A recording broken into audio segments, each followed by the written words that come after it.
तो आज हम बात करेंगे दी वॉक इस मूवी के बारे में।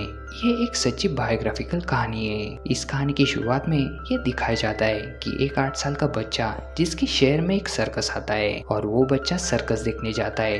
वहाँ पर वो देखता है कि एक आदमी रस्सियों के ऊपर चल रहा होता है। इससे वो बच्चा बहुत प्रभावित होता है और इस बच्चे का नाम फिलिप होता है। और अब फिलिप अपने घर पर आता है और पेड़ के सहारे एक साथ 4 रस्सियों को बांधता है ताकि वो उन रस्सियों पर आराम से बैलेंस बना ले। और अब फिलिप उन रस्सियों पर चलना शुरू करता है और धीरे धीरे करके वो रस्सियां कम करता जाता है और एक दिन वो एक रस्सी पर बहुत आराम से चलना शुरू कर देता है। हालांकि उसके डैड को उसका एक काम बिल्कुल भी पसंद नहीं होता क्योंकि वो नहीं चाहते कि उनका बेटा सर्कस में जोकर बने। पर जैसे तैसे फिलिप अब रस्सियों पर चलना सीख गया है। एक दिन जब सर्कस खत्म होता है तब फिलिप वहाँ पर चुपके से जाता है और वो ऊपर चढ़कर उस रस्सी पर चलने की कोशिश करता है जहाँ पर प्रोफेशनल लोग चलते। लेकिन इससे पहले कि वो वहाँ पर चलता तभी नीचे से एक आवाज आती है कि ओए मरेगा क्या। और फिलिप रुक जाता है। ये आवाज होती है पापा रूडी की। ये वही इंसान होता है जिसे फिलिप ने बचपन में रस्सियों के ऊपर चलते हुए देखा था। वो फिलिप को नीचे आने के लिए गए थे और फिलिप नीचे आकर भागना शुरू कर देता है और पापा रूडी जब उसके पीछे भागते तो वो गलती से एक बॉक्स से टकराता है और उसमें से बहुत सा सर्कस का सामान गिरता है और फिलिप उस सामान को उठाकर उससे जगलिंग करना शुरू कर देता है। पापा रूडी फिलिप के जगलिंग स्किल्स को देखकर बहुत प्रभावित होते और वो फिलिप को अपने साथ घर ले जाते। लेकिन कुछ समय बाद पापा रूडी और फिलिप की आपस में बनती नहीं और पापा रूडी फिलिप को वहां से निकाल देते। इसके बाद फिलिप के डैड भी उसे घर से निकाल देते। वो कहते कि तुम सर्कस में जोकर बनोगे और मैं नहीं चाहता कि तुम ऐसा करो। इसलिए फिलिप को घर छोड़कर जाना पड़ता है और अब फिलिप के पास कोई घर नहीं है। फिलिप अपने आप को जोकर नहीं बल्कि एक आर्टिस्ट समझता है। वो अपने कला से प्यार करता है। वो सड़कों पर लोगों को अपने करतब दिखाता है और उससे जो भी पैसे मिलते उससे वो अपना गुजारा कर रहा होता है। हालांकि फिलिप को कई बार सड़क से अपना करतब छोड़कर भागना भी पड़ता है क्योंकि पुलिस इस काम को बिना परमिशन के करने नहीं देती। अब एक बार एक लड़की सड़क पर गिटार बजा रही होती है। वो भी फिलिप की तरह ही होती है। तभी फिलिप वहाँ आकर अपना करतब दिखाना शुरू करता है और अब धीरे धीरे उस लड़की के चारों तरफ जितने भी लोग खड़े होकर उसका गाना सुन रहे होते वो सब के सब फिलिप के पास आ जाते। और जब फिलिप अपना रोड शो खत्म करता है तब वो लड़की फिलिप के पास आती है और वो फिलिप को कहती है कि ये मेरी बेहतरीन ऑडियंस थी जो तुम्हारी वजह से मुझे छोड़कर चली गई। फिलिप उसे जवाब में कहता है कि जब मैं रस्सियों पर करतब दिखाता हूँ तब लोग मुझे पसंद करते हैं, लेकिन मैं आपके साथ एक समझौता करता हूँ कि जब भी आप यहाँ पर गाना गाएंगी तब मैं अपना करतब नहीं दिखाऊंगा। वो लड़की कहती है कि हर वीकेंड और मंगलवार को मैं यहाँ पर आती हूँ। फिलिप कहता है कि ठीक है, इन दिनों में मैं यहाँ पर करतब दिखाने नहीं आऊंगा।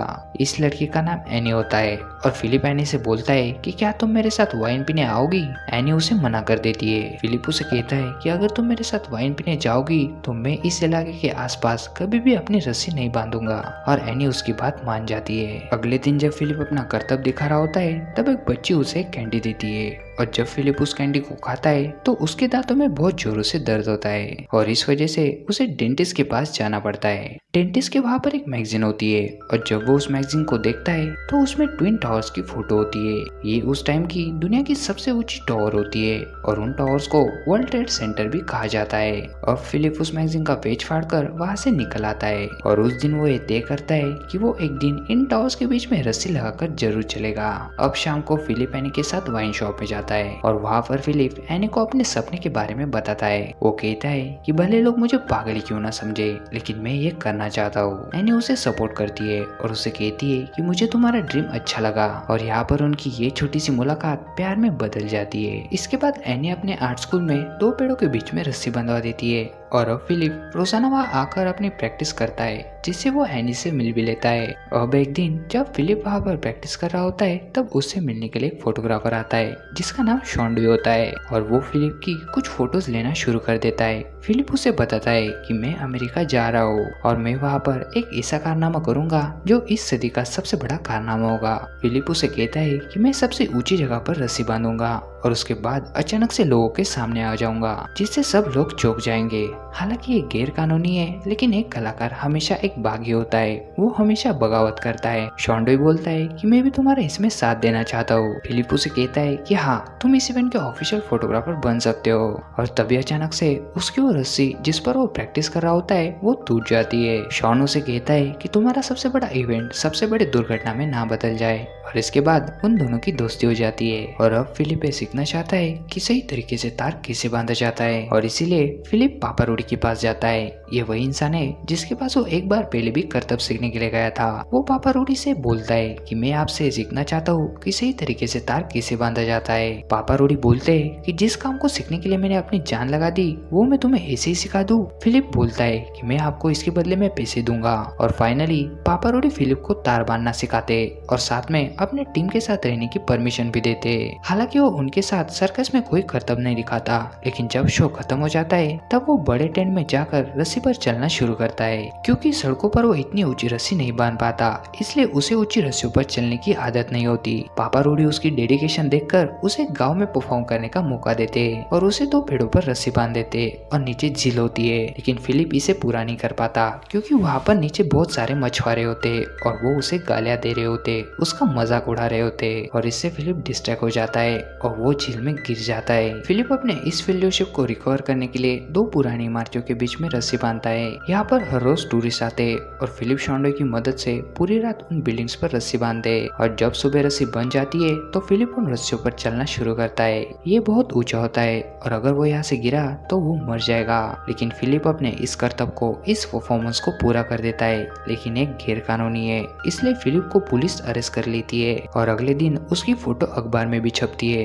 लेकिन फिलिप इस बात से बहुत दुखी होता है कि उसके इतने बड़े करतब के बाद भी पुलिस ने उसे अरेस्ट कर लिया, और वो अखबार एनी को दिखाता है। वो कहता है कि मेरी कला की किसी को कदर ही नहीं। अब जिस अखबार में फिलिप की फोटो छपी थी उसी अखबार में ट्विन टावर्स की भी फोटो होती है, और फिलिप कहता है कि ये एक इशारा है। और इसके बाद फिलिप न्यूयॉर्क चला जाता है क्योंकि वहाँ पर एक ट्विन टावर्स यानी कि वर्ल्ड ट्रेड सेंटर होता है। ये वक्त होता है ईयर 1974 का, और अभी ट्विन टावर्स बन ही रहा होता है। उसका पूरा ढांचा बन चुका होता है, लेकिन अंदर का काम अभी चल ही रहा होता है। वहाँ पहुँचने के बाद जब फिलिप उसकी ऊंचाई देखता है तब वो हैरान हो जाता है क्योंकि वो ट्विन टावर्स उस टाइम के वर्ल्ड के सबसे टॉलेस्ट टावर थे।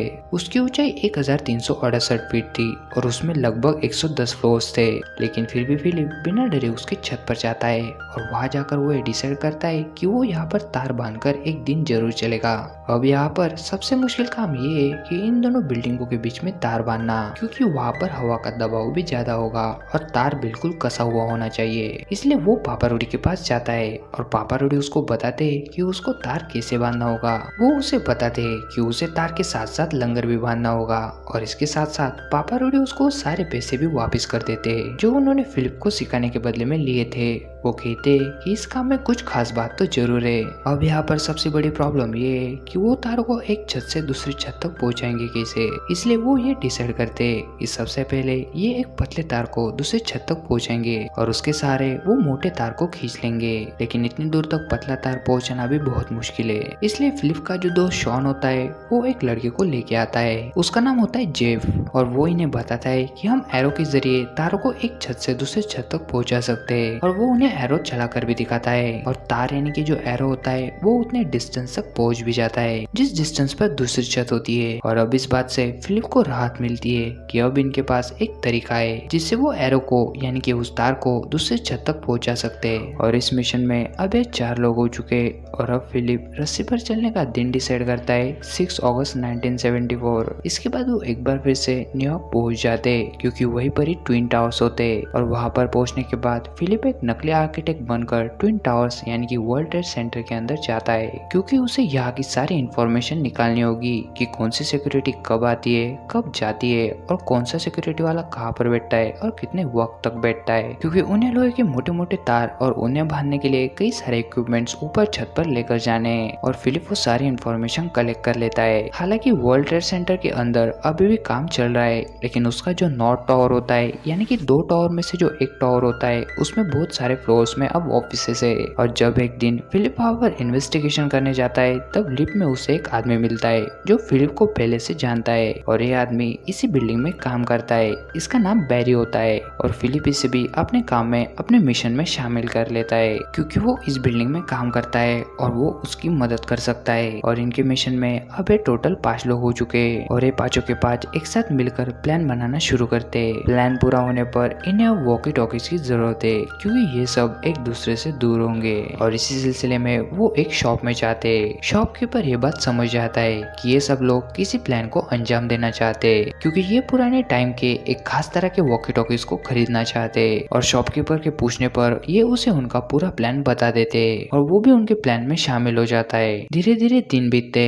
और दिन आता है 6 अगस्त 1974 और आज रात को इन्हें उस टावर पर तार बांधना है। और 7 अगस्त के मॉर्निंग को फिलिप को ट्विन टावर्स पर तार बांधकर उस पर चलना है। और यहाँ पर एक गलती का मतलब मौत है, लेकिन फिलिप अपने इस काम में इस फैसले में दृढ़ संकल्प होता है। चाहे कुछ भी हो जाए वो उस तार पर चलना चाहता है और अपने इस सपने को पूरा करने के लिए वो अपनी जान से भी खेलने के लिए तैयार है। वो रात रात तक सोता नहीं, उसके दिमाग में बस एक ही चीज होती है कि किसी भी तरह से उसे अपने सपने को पूरा करना है। और अगर फिलिप को उस तार पर चलना है तो उसे 7 बजने से पहले उस तार को कसना होगा क्योंकि 7 बजे वहाँ पर काम करे एम्प्लॉयज वहाँ पर आ जाते हैं। और अगर 7 बज गए तो वो उसे वहाँ पर तार बांधने नहीं देंगे, उसका ड्रीम पूरा नहीं हो पाएगा। इसलिए उन सबको अपना काम ऑन टाइम करना होगा। 6 अगस्त 1974 को ये सब के सब अपने इस मिशन पर चल देते। बारी कुछ लोगों को अपने बिल्डिंग में ले जाता है ताकि रात होने पर वो सब टावर के छत पर चले जाए। अब इनकी आधी टीम को एक टावर पे और दूसरी बची हुई टीम को दूसरे टावर पर पहुंचना होगा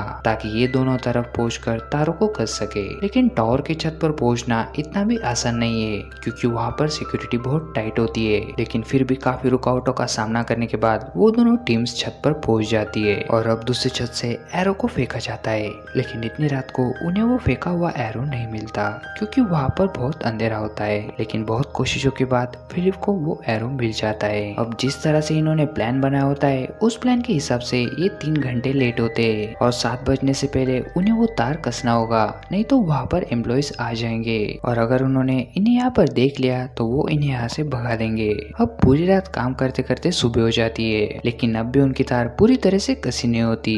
तभी इन्हें लिफ्ट का पहिया घूमता हुआ नजर आता है, यानी कि लिफ्ट से कोई ऊपर आ रहा है और उन्हें लगता है कि अब वो दोनों नहीं बचेंगे। तभी इनके सामने एक आदमी आकर खड़ा हो जाता है। इन्हें लगता है कि अब इनका खेल खत्म, लेकिन वो आदमी इन्हें कुछ नहीं कहता और वहाँ से चला जाता है। उसके जाने के बाद जब उनकी तैयारी पूरी हो जाती है तब फिलिप अपना कॉस्ट्यूम पहनने लगता है क्योंकि ये उसकी जिंदगी का सबसे बड़ा मंच होता है। लेकिन तभी गलती से उसकी कॉस्ट्यूम वहाँ से नीचे गिर जाती है। इस बात से उसे बहुत गुस्सा आता है और बहुत दुख भी होता है। लेकिन फिलिप को अब किसी भी हालत में इस तार पर चलना होगा और फाइनली वो उस तार पर चलना शुरू करता है। जो सपना उसने कई महीनों पहले देखा था आज वो सपना उसके सामने है। हालांकि यहाँ पर एक गलती का मतलब मौत है, लेकिन फिर भी फिलिप इस तार पर चलना शुरू करता है। और जब वो तार पर चल रहा होता है तब नीचे उसके साथी होते और वो सबको बताते कि ऊपर कोई तार पर चल रहा है और नीचे से लोग उसे देखना शुरू कर देते।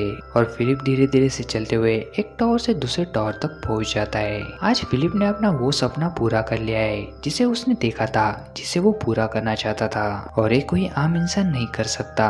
110 मंजिल ऊपर एक पतली सी तार पर चलना ये इतना आसान भी नहीं है। और अब फिलिप जब दूसरे टावर की तरफ पलट कर देखता है तो उसे लगता है कि वो टावर उसे वापस बुला रहा है और वो एक बार फिर से उस तार पर चलना शुरू करता है। और इतना ही नहीं, जब वो बीच में पहुंचता है तब वो नीचे भी देखता है कि इतनी ऊंचाई होती है कि नीचे उसे कोई दिख भी नहीं रहा होता है। हालांकि ये भी एक रूल होता है कि जब आप किसी तार पर चलते हो तब आपको नीचे नहीं देखना चाहिए। लेकिन आज फिलिप सारी सीमाओं को तोड़ देना चाहता है। वो न केवल नीचे देखता है बल्कि वो उस तार पर सो भी जाता है और इतनी ऊंचाई पर वो हर वो चीज करता है जिसके बारे में कोई आम इंसान सोच भी नहीं सकता। अब जब वो दूसरी तरफ पहुंचने वाला होता है तो वहाँ पर पुलिस आ जाती है और इसके पहले कि पुलिस उसे पकड़ती वो घूम जाता है। और इसके बाद फिलिप कई बार उस तार पर आगे पीछे करता है और फाइनली वो दूसरी तरफ पहुंच जाता है। उसके पहुंचते ही पुलिस उसे हथकड़ी पहना देती है क्योंकि ये एक गैर कानूनी काम है। और जब पुलिस फिलिप को नीचे नीचे ले आती है तो वहाँ पर जितने भी वर्कर्स होते,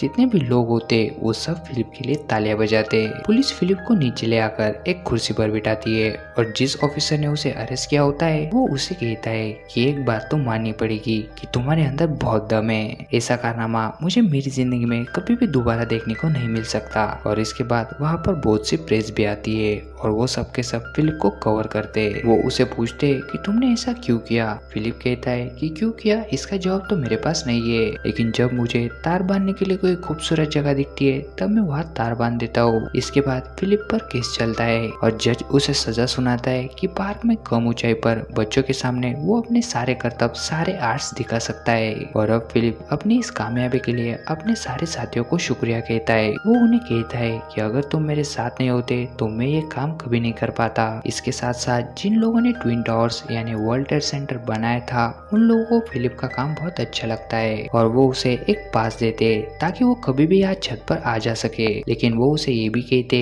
कि दोबारा इन छतों पर तार कभी मत बांधना। फिलिप को पूरी दुनिया में मान सम्मान मिलता है। उसने जो काम किया इसके लिए उसकी पूरी दुनिया में वाह वाह होती है। और अब अंत में फिलिप अपना सपना इसलिए पूरा कर पाया क्योंकि जितना बड़ा उसका सपना था उतना ही बड़ा उसका जुनून और उसकी मेहनत थी। फिलिप के साथ साथ इस दुनिया में जितने भी लोगों ने अपने लक्ष्य को पाया है, जितने भी लोगों ने कामयाबी हासिल की है, उसके पीछे कारण सिर्फ एक ही था, वो कभी भी मुश्किल हालातों से, मुश्किल वक्त से नहीं भागे। उन्होंने अपने सामने आने वाले हर चुनौती का डटकर सामना किया, उससे वो लड़े और हालातों को अपने काबू में किया। अगर जिंदगी में किसी को भी कामयाबी चाहिए तो उसे मुश्किल वक्त से लड़ना आना चाहिए क्योंकि जो वक्त होता है वो कभी रुकता नहीं और एक दिन वो हमारे सारे जख्मों को भर देता है। और इसी के साथ ये मूवी, ये कहानी यहीं पर खत्म हो जाती है।